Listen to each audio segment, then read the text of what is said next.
सामग्री के लिस्ट बना दो किन में आई ख्याल हो।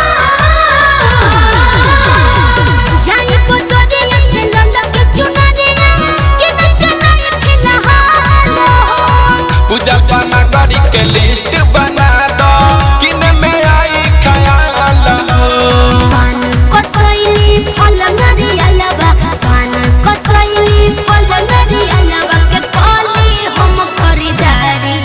माई शेरावा के कोई के सवारी आ जाए अवतारी सेवा का दुआरी। माई शेरावा के कोई के सवारी आ जाए अवतारी सेवा का दुआरी। शेरावाली माँ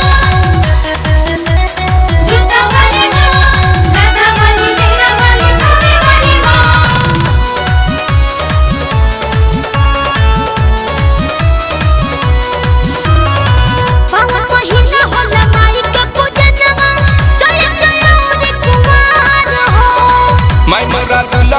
लागल सुनरी होई बड़ी सुकवार हो।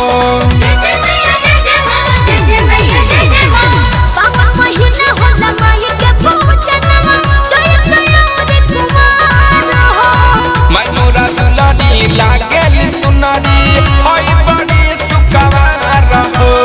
आयरन रीत के चंदन अभिषेक आयरन रीत के चंदन अभिषेक बनले माई के पुजारी।